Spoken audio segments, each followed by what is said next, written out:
Deus, obrigado, porque toda a terra está cheia do conhecimento da glória de Deus. E Pai, nós queremos acessar esse conhecimento, nós queremos acessar a Tua graça e o Teu poder nesta manhã mais uma vez.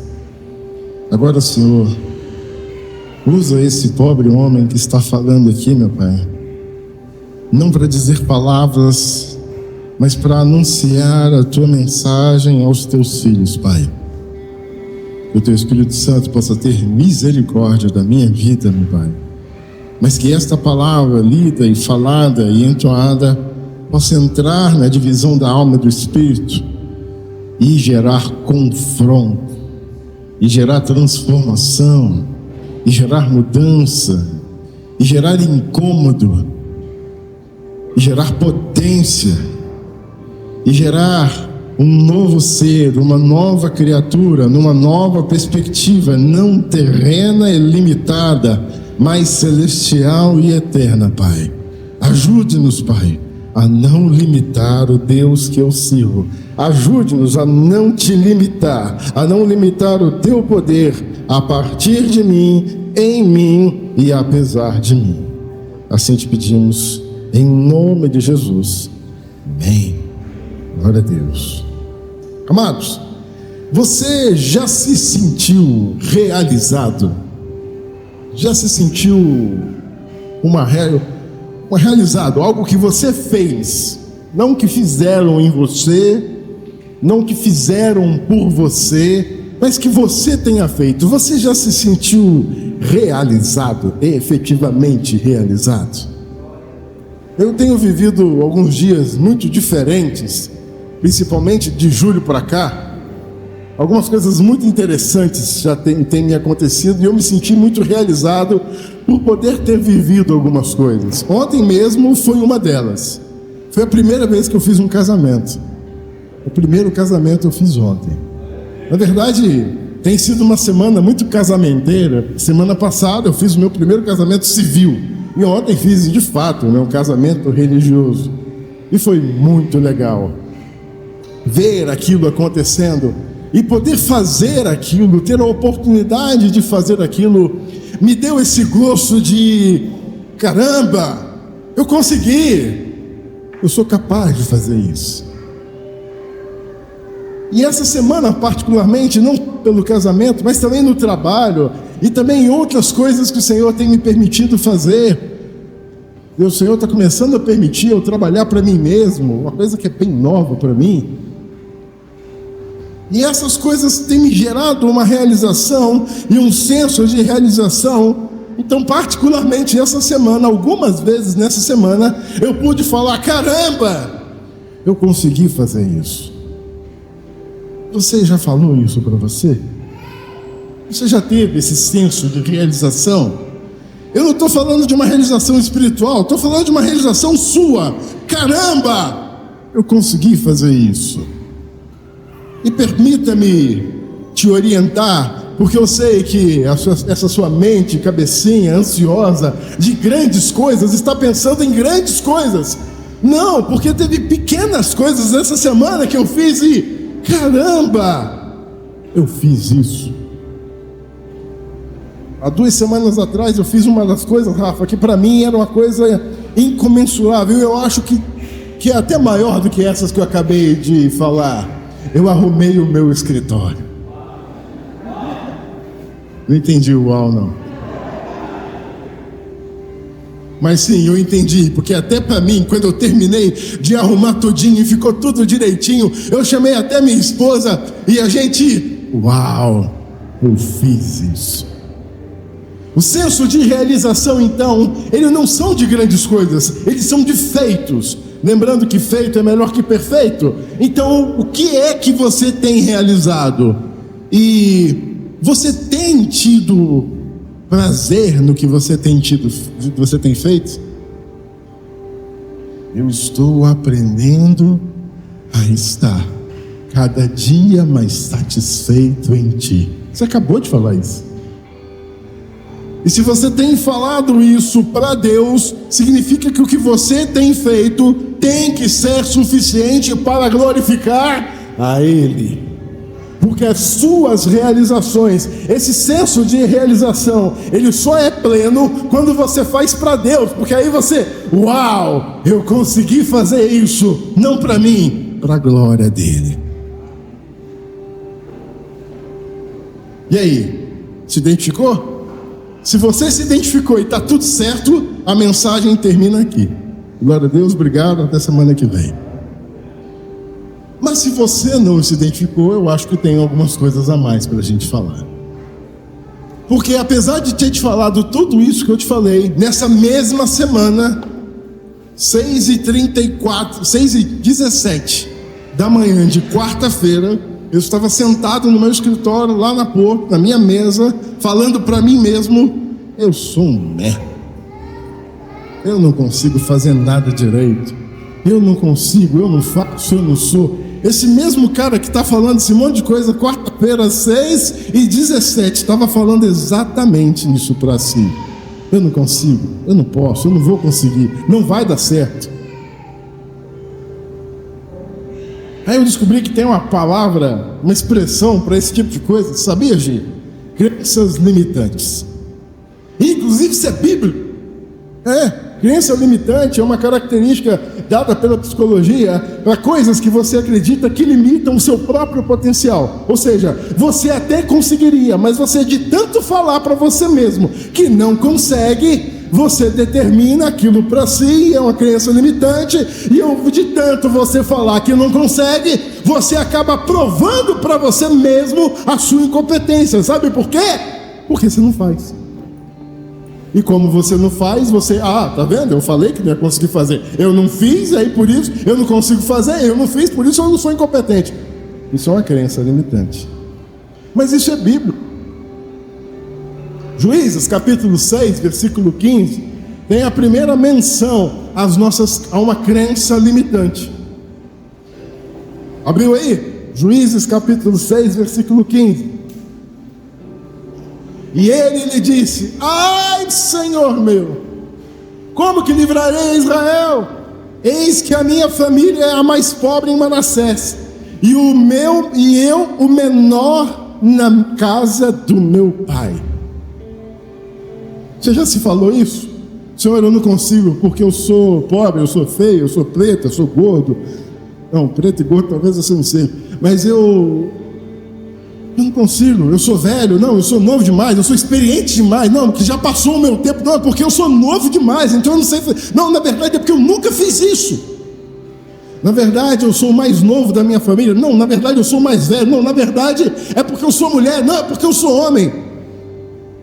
Da mesma forma que você fala isso, Gideão falou na cara do próprio Deus. O que está acontecendo aí, para te dar contexto, o próprio Deus aparece para Gideão e fala: tem um negócio com você vai livrar Israel de tudo aquilo que está acontecendo com eles. Está acontecendo um cerco muito forte de um exército muito grande que está cercando Israel. Vocês já não conseguem comer, vocês já não têm onde plantar, vocês não têm onde criar seus animais, vocês não têm perspectiva, vocês não têm nada. Eu vou livrar o povo de Israel. E aí Gideão: uau, glória a Deus, a partir de você. Aí você me quebra. E aí o que Gideão fala para Deus é exatamente isso que a gente acabou de ouvir. Senhor, não vai rolar. Eu sou o menor. A minha tribo é a menor de Israel, é Manassés, é pequenininha. E eu sou o mais novo na casa de meu pai. Ou seja, eu sou o micróbio do cocô, do cavalo, do assistente, do bandido.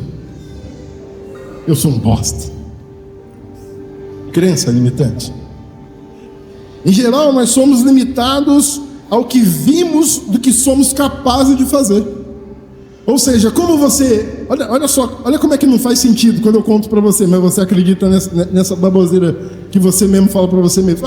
Como eu nunca fiz, olha, eu nunca fiz. Então eu parto do princípio que eu não consigo fazer. Só que quando a gente olha... Pode passar para outros lados? Quando a gente olha para uma criança, isso não existe. Eu acho muito interessante. Eu tenho uma filha menor, ela tem 3 aninhos, a Lilian.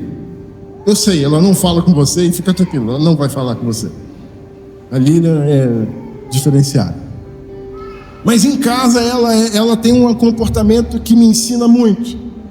O primeiro comportamento ela é uma criança normal. Então ela não tem limites instaurados. Ela nunca, nada ela fez. Ela nunca fez nada.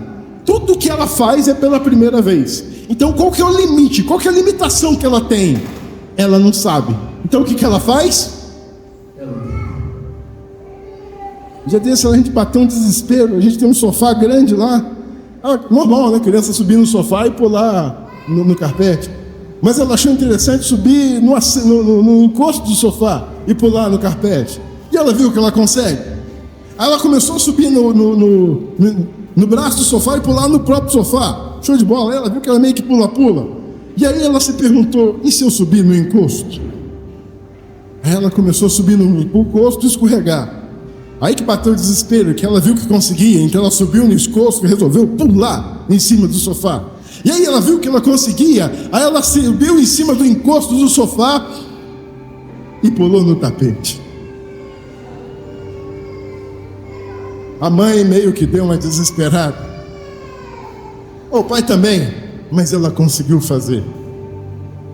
Aí se você olhar pela perspectiva da Lilian, pelo tamanho dela e o tamanho do sofá, o sofá tem a altura dela. Imediatamente, não foi espiritual não, tá? Eu imediatamente pensei, se tivesse um sofá da minha altura, será que eu subiria nesse sofá e pularia? Você é louco, jamais. Vou estourar o joelho na hora. Você é louco, eu vou acabar caindo e torcendo o pé. Tem gente que torce o pé só de subir uma montanha. Você é louco. Sabe o que é isso? São limitações. Como eu já vivi outras experiências, onde eu pulei e acabei me escrepando, ou eu vivi, às vezes eu nem vivi as experiências. Eu fiquei sabendo de alguém que foi subir uma montanha e que torceu o pé. Então só dessa possibilidade já me limita, já me trava. Aí não tem como eu pular desse sofá. Não tem quem me faça pular daquele sofá. Mas a Lília não sabe de nada disso. E ela vai pular do sofá. Precisamos aprender com as crianças. Portanto, se eu nunca fiz, é bem provável que eu realmente não consiga fazer. Mas percebe que não faz sentido? Se você nunca fez, as possibilidades são infinitas. Só que nós preferimos pensar no pior cenário.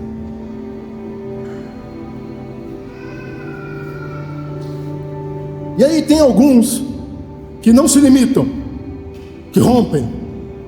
Não, eu nunca fiz isso, mas eu nunca tentei. O Abner falou lá, eu estive lá na pregação, ele falou, e vai dar certo, eu vou conseguir. Aí você vai fazer. Olha lá, vamos pegar um negócio simples, não vamos pegar grandes feitos. Vamos pegar uma coisa simples. Olha lá, você nunca fez um bolo de chocolate. Pô, mas é... Não, o Abner falou lá, não vou me limitar. Eu vou lá, vou pegar a receita. Aí você pegou a receita, bateu os ingredientes, colocou no forno, tirou e queimou o bolo. E aí ficou solado. E você conseguiu uma pureza. Ele ficou muito assado, muito cru e muito solado, tudo ao mesmo tempo. Quem está rindo já fez bolo assim. Sabe por que você errou? Aí você ainda se pergunta, mas tá vendo? Por que eu errei? E aí você começa a se afirmar, tá vendo? Eu não devia ter feito. Porque eu sabia que eu ia falhar. E eu ainda insisti em falhar, em fazer. E por isso eu falhei. É que a gente não conta que na primeira vez não dá para acertar. Só especialistas acertam. E o especialista, a única diferença do especialista para você é que o especialista já errou mais vezes que você. Michael Jordan, ele afirmava uma frase que eu achava muito interessante. Na verdade, é uma mudança de uma frase de um filósofo. Você erra todo arremesso que não tenta. Quer saber se você vai conseguir acertar o arremesso? tem que chutar a bola. E você vai errar muito mais do que vai acertar.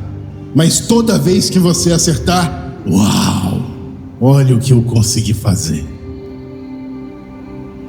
As crenças limitantes podem ser dois tipos. Tem as crenças limitantes sociais, que exemplos, né? Você somente será satisfeito quando estiver realmente magro ou quando estiver realmente magra. Aí você vai ser satisfeito. Então não adianta nem tentar. Olha de onde eu estou longe. Eu estou muito longe do meu peso ideal. Eu estou muito longe do corpo que eu queria ter. Outra crença social limitante: os ricos são mais felizes. Eu nunca vou ter essa grana, eu nunca vou ter esses recursos financeiros para conseguir para realmente ser feliz. Aí o que você faz? Você continua na sua bolinha. Outro tipo de crença são as crenças pessoais. Essas são mais próximas da gente. Vê se você se identificou com alguma delas já. Eu não passei no concurso, logo eu não sou capaz de passar. Eu fui demitido do emprego, então eu sou um profissional ruim. O meu negócio não deu certo. Então quer dizer que esse negócio de ser empreendedor não é para mim não. Deve ser para o outro aí. Para mim não dá certo não. Porque eu falhei. Falhar faz parte do processo. Errar faz parte do processo. Para você ser um especialista, você precisa falhar N vezes. Essa semana eu e o Catraca ouvimos uma palestra. Dá para chamar de palestra, né? Sobre quantas vezes você tem que falhar para conseguir ter sucesso. É a sua taxa de acerto. Quantas vezes? Se você só tentou uma vez e falhou, significa que você ainda não achou a sua taxa de sucesso. Ou seja, vai ter que tentar mais uma, e mais uma. Mas quando der certo, uau, eu consigo fazer isso. Ou você acha aquelas obras de arte que o Ney faz tão bonitas? Fico encantado quando ele... Porque não faz o menor... Para mim não faz sentido. Ver o Ney trabalhar, para mim o negócio é mágica. Para mim ele, sei lá, é um anjo que esculpe, não é possível. Porque ele pega uma madeira que para mim não sai nada. Ele começa a dar tec, daqui a pouco sai uma arara, sai uma onça. Mas a primeira vez que você fez foi assim, não foi? Ah, não? Na primeira vez não ficou bonito daquele jeito, não? Caramba, quem diria? Você não vai acertar na primeira vez. Crenças limitantes. Outros exemplos de crenças limitantes: nunca vou conseguir dinheiro suficiente, ou eu não tenho dinheiro para nada. Só é possível ganhar dinheiro fazendo coisas erradas. Eu não tenho tempo para nada. Eu não sou bom o suficiente. Eu não sei tudo que eu preciso. Eu não consigo aprender isso. Eu nunca vou conseguir alcançar meus objetivos ou realizar meus sonhos. Tudo precisa ser perfeito. Na verdade, eu não consigo me organizar. Eu não mereço ter sucesso em coisas boas. E respeite o seu processo. Além de ser limitante, à medida que você vai falhando, você vai crescendo. E aí eu poderia te trazer vários exemplos. Os homens aí vão conhecer, talvez vão lembrar. Você já ouviu falar de um produto chamado WD-40? Já ouviu falar? WD-40. WD-40 é um... Como é que eu posso explicar, Frank? É um lubrificante. E você sabe por que é WD-40?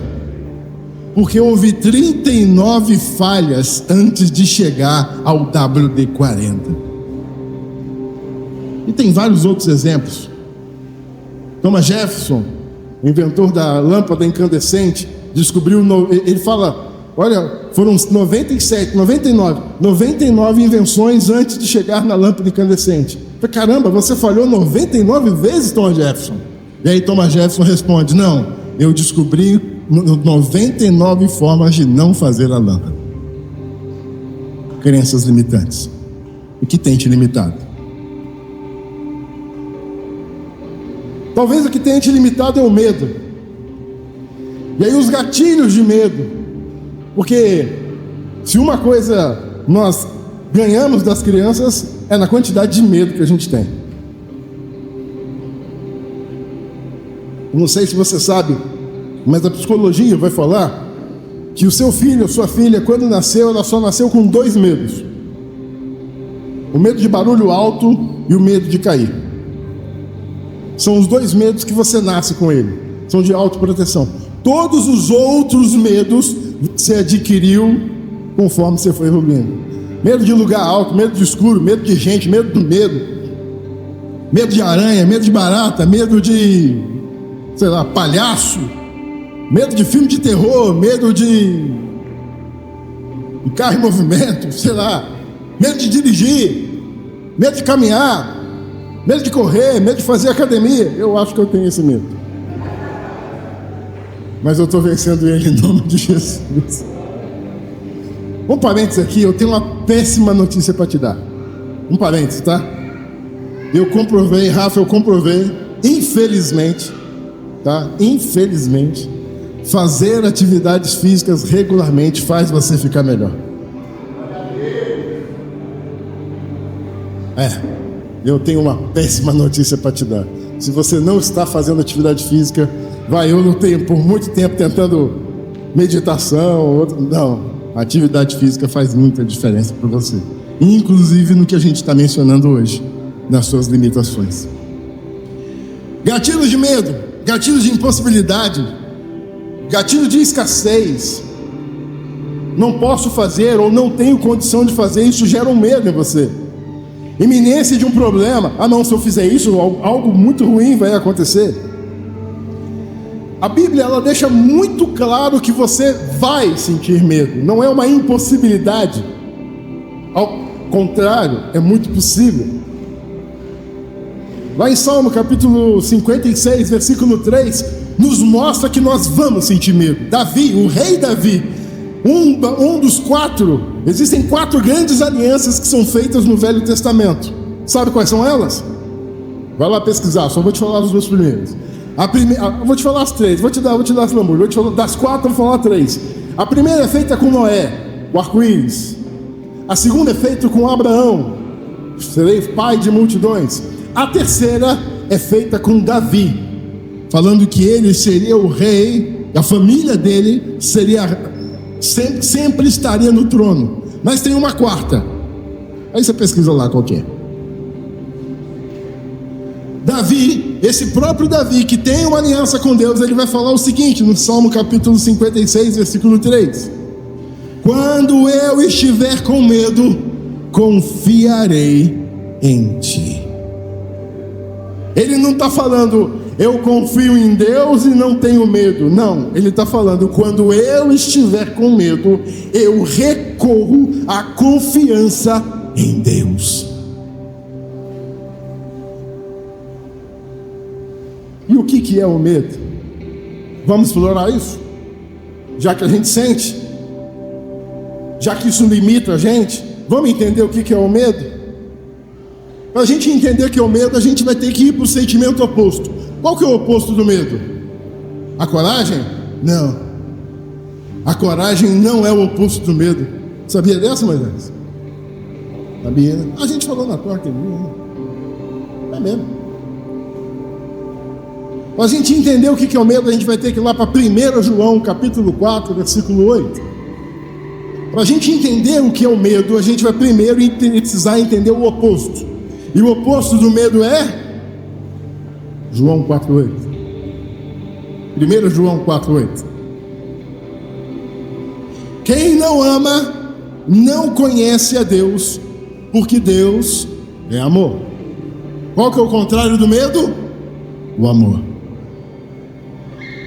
Aí agora eu estou preparando uma armadilha psicológica para você aqui agora, tá? Se você já entendeu, se você já viu eu falar isso com você, você sabe do que eu estou falando. Primeiro, o contrário do medo é o amor, e Deus é amor. Então onde tem o medo, não tem amor. Se Deus é amor e eu tenho medo, o que eu não tenho? Eu não tenho Deus. Poxa, mas aí é pesado. Não fui eu que falei isso não, tá? Então um pouquinho depois, no mesmo João 4, em vez do 8, vai para o 18. E aí vai falar o seguinte, ó: No amor não há medo. Pelo contrário, o perfeito amor expulsa o medo, porque o medo implica castigo. Aquele que tem medo não está aperfeiçoado no amor. Pobre, aí você me matou. Porque quando eu estou com medo, então significa que eu não estou com Deus? É uma parada dessa aí. E aí? Mas como é que eu saio disso? Uai, o mesmo que vai e vem. Se aonde há medo, não há amor. Se aonde há medo, não há Deus. Significa então dizer que quanto mais eu me preencho de Deus, mais eu vou ser enraigado no amor, mais eu vou ser alicerçado no amor. E o verdadeiro amor, que é de Deus, lança fora todo medo. Então, se eu estou com medo, é tão somente me encher eu não vou me encher de coragem. Eu não vou procurar um livro motivacional. Eu não vou procurar uma palavra motivacional. Eu não vou escalar uma montanha. O que eu vou fazer? Eu vou buscar o amor de Deus, porque o perfeito amor que vai enraigar dentro de mim, ele por si só vai esplantar o medo. E aí você começa a se conectar. Esse culto está todo conectado, tá? Você começa a se conectar com a 1 Coríntios que o pastor acabou de citar. Para você ser inabalável, você tem que expulsar o medo. Não dá para ser inabalável se você não estiver alicerçado na palavra, alicerçado no amor de Deus. Então tá fácil. É só buscar a Deus. E você aí buscando um monte de coisa, se entupindo de remédio, se entupindo de Netflix. Sempre lembrando e deixando muito claro que não há problema nenhum de você procurar um profissional. Ontem mesmo eu estava ministrando na vida de uma pessoa e falou: olha, nós crentes mal ensinados, nós acabamos espiritualizando todas as coisas. Eu nem ia falar disso não, mas eu acho que é interessante a gente falar. Vamos lá. Você é 3, tá? Espírito, alma e corpo. O corpo, o teu corpo, isso que eu estou vendo, é o que interage com as coisas humanas, com as coisas físicas. Então, para eu conseguir pegar esse corpo, a minha mente tem que dominar sobre o meu corpo tem que trabalhar para poder pegar esse corpo e erguer esse corpo. Salvo exceções, do contrário, se eu mentalizar, eu vou mentalizar que esse corpo vai vir até a mim, eu vou declarar que esse corpo, não, é meu corpo físico. O meu corpo interage com as coisas do físico. Do outro lado está o teu espírito. O teu espírito interage então com as coisas espirituais. Deus, ele fala com você, a partir de você, com o teu espírito. A habitação do Espírito Santo dentro de você não é no teu corpo e não é na tua mente, é no teu espírito, é com o teu espírito. Lembrando que esses dois precisam se alimentar. Eu sei, você faz o possível para alimentar teu corpo, mas lembra que tem o espírito, você também precisa alimentar o teu espírito. E no meio está a alma. E para ficar fácil e rápido, porque eu não tenho tanto tempo para poder gastar com isso, que ainda tenho que falar de uma outra coisa. Para ficar fácil você entender, eu vou separar a sua alma em 2 pedacinhos, em consciência e coração. Não fui eu que fiz isso, não, os gregos fizeram isso. Separaram o que é a sua mente do seu coração. A própria Bíblia, ela vai fazer essa separação entre mente, entre consciência, entre raciocínio, entre razão e as suas emoções. Quando a Bíblia fala de coração, normalmente ela está falando do centro das suas emoções. Quando a Bíblia fala de mente, normalmente ela está falando da sua consciência. Você precisa cuidar do teu espírito, você precisa cuidar do teu corpo. E aí a gente acaba espiritualizando a alma como um todo. Não, é tudo demônio. Tá fácil, é só orar que passa. Mas quando você fica com uma dor de cabeça muito forte, você toma um dipirona. Deus tem poder para curar a sua dor de cabeça? Tem. Da mesma forma que Ele tem poder para curar um câncer, da mesma forma que Ele tem poder para curar qualquer enfermidade. Deus tem poder para restaurar o teu espírito? Tem. Quando você levanta a mãozinha e aceita o Senhor como Jesus Salvador, Ele restaura o teu espírito e agora você tem uma conexão direta com Ele. Aí a alma, o que a gente faz? A gente entrega. Não, Deus vai cuidando. e vai dar tudo certo. Só que tem um problema: se você não cuidar da sua alma, você está enrolado, porque é ela que controla o espírito e ela que controla o teu corpo. E o teu adversário, ele sabe disso. Então cuide da sua mente, cuide da sua razão, cuide da sua consciência e também cuide das suas emoções. Não seja leviano com isso. Ah não, eu vou orar que Deus vai curar. Sempre lembrando, Deus tem poder para curar, mas e se Ele não quiser? Você vai ficar esperando? Não. Vai dar certo. Aí você está todo escangalhado, não está aguentando nem ficar de pé mais. Sua mente não consegue, você não consegue mais ter controle nem do seu corpo. Sabe, aí é a hora que você fica só prostrado, sentado, deitado. É a sua mente que está detonada. Procure ajuda. Não é um demérito você procurar ajuda. Procure ajuda profissional, de um psicólogo, de um psiquiatra. Procure ajuda da igreja, também nós apoiamos isso. Nós temos um trabalho muito forte, principalmente com as mulheres, porque nós sabemos que as mulheres são muito atacadas em sua mente. Toda quinta-feira aqui nós temos profissionais específicas, psicólogas, exatamente psicoterapeutas, para trabalhar com a mente das nossas irmãs, para que elas também possam ser saradas quanto a isso. E os homens também. Mas voltando para cá, depois desse parênteses. Mas sabe, eu fiz isso tudo. Eu continuo com medo. Entreguei para Deus, pedi para Ele, e Ele não tirou o medo de mim. Queria tanto ser fotógrafo, queria tanto fazer as coisas, eu queria tanto viver de fotografia. Eu vi isso há uns meses atrás. Meu sonho, é o meu sonho, viver de fotografia. Ontem eu estava vendo essa mesma menina, essa mesma mulher, que tinha um sonho de talvez, cheia de medo, cheia de coisas, cheia de limitações, porque eu não consigo, eu não sei, eu não vou, eu não faço, eu não aconteço, não vai dar certo. Que aí a gente começou a empurrar, vai, mas Abner, eu estou cheia de medo. E aí a gente declarou sobre ela: você está com medo? Vai com medo mesmo. Ontem estava fazendo a cobertura de um casamento.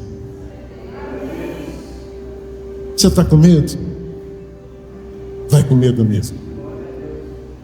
Porque é a primeira vez que você faz as coisas, na primeira vez que você fizer a coisa, você vai estar com medo de errar, você vai estar com medo de falhar, você vai estar com medo de não conseguir. Vai com esse medo todo que você tem mesmo, mas pedindo a Deus: Senhor, vai tirando esse medo. Eu não vou me parar por causa do medo, eu vou fazer apesar do medo.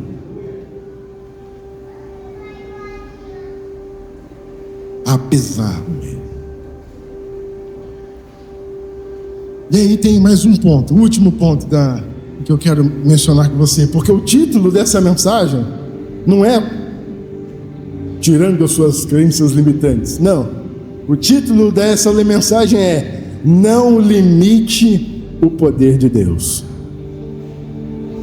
Até aqui, o que eu falei foi tudo por causa daquilo que a gente começou a falar. Você se sente realizado?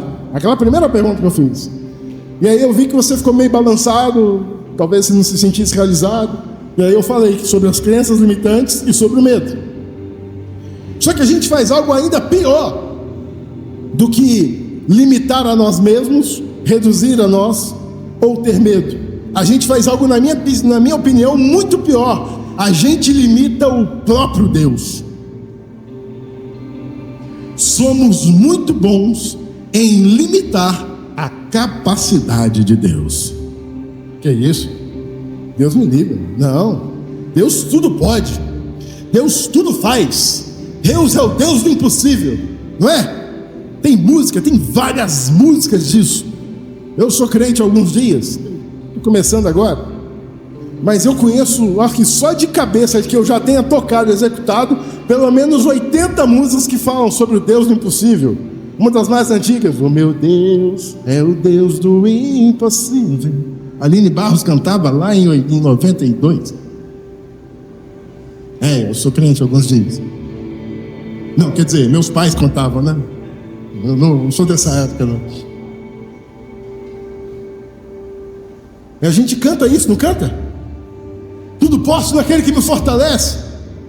Versículo inclusive usado errado. Não é esse o contexto. Lá Lucas capítulo 1, versículo 37. Pois nada é impossível para Deus. E a gente fica declarando essas coisas, não fica? Não, Deus vai na frente, abrindo caminhos, quebrando correntes, tirando os espinhos. Todos. E tem gente que fica rodando no manto cantando essa parada. Só que na primeira oportunidade que nós temos, nós limitamos o poder de Deus. Sabe ao quê? Ao que eu acho que Ele deveria fazer. Na verdade, ia ser muito bom, Deus, se acontecesse desse jeitinho que eu estou pensando aqui, entendeu? Que se acontecesse desse, assim, se viesse esse dinheiro, assim, ó, se viesse essa grana aqui, ó, esse valor, se vier, resolve, essa é louco. Não, se aquela porta de emprego, não, se aquele negócio, se aquela empresa, daquele jeito, naquele formato, naquele momento, com aquelas pessoas acontecerem, uau, aí eu vou ver que você é Deus. Aí sabe o que Deus está fazendo lá em cima? E eu lá ficou louco. Acha que eu vou fazer do jeito dele? Na verdade, você está conseguindo colocar o poder de Deus em cima de um copo, onde a água é o poder de Deus. E aí você enxerga que, como você enxerga Deus como um copo, você acha que tudo que cabe dentro do copo é Deus. Um dia desse a gente estava ministrando na torre, a gente ministrou em cima de um saquinho de açúcar. Hoje eu vou ministrar em cima do copo. Então imagine que eu tenho aqui 100 litros de água. 100 litros de água cabe dentro desse copo? Por que não cabe? Eu esperava que você me respondesse. Por que não cabe 100 litros de água dentro do copo? Oi? O copo é menor? Por que mais? Ele não foi feito para isso. Por que mais? Ele é limitado. Por que mais? Por que não cabe 100 litros num copo? Eu estou esperando uma resposta que vá além disso. Por que não cabe 100 litros no copo? Porque ele está cheio. Sabe uma resposta que Deus te daria? Porque você está falando do copo. Não tem copo. Não existe copo. O copo foi você que falou. O copo é o Abner que falou. Não tem copo. Vai caber 100 litros de água aqui quando eu não precisar do copo. Então faz o seguinte. Não vou bagunçar não, né? Dá vontade, você sabe? Você entendeu, né? Dá vontade, mas não vou fazer isso não. Esquece o copo, esquece o saquinho, esquece a caixinha, esquece a forma, esquece o formato, esquece o que você acha que você conhece de Deus. Tudo que você já viu de Deus é nada, nada. Ah, mas ele já abriu o Mar Vermelho. Cara, para ele foi nada. E inclusive isso foi ontem. Ah, mas ele já curou leproso. Isso para ele foi nada. Eu trouxe até um currículo vitae aqui de Deus. Trouxe. Criou o universo a partir do nada, abriu o mar para um povo passar a seco, fez nascer uma criança de quem era virgem, ressuscitou mortos, multiplicou pães e peixes para alimentar multidões, acalmou tempestade com uma só palavra, transformou água em vinho, curou doenças incuráveis instantaneamente, fez água sair de uma rocha, fez parar o curso do sol, salvou almas da vida eterna, derrubou muralhas apenas com som de trombetas e gritos, fez uma jumenta falar, enviou o alimento do céu, o maná, ressuscitou a si mesmo e venceu a morte. Ainda assim, quando você perguntar para Deus, Senhor, essas coisas foram grandes, sabe que Deus vai falar? Estava só esquentando. Na hora que começou a ficar animada, a galera parou de pedir, não parei de fazer.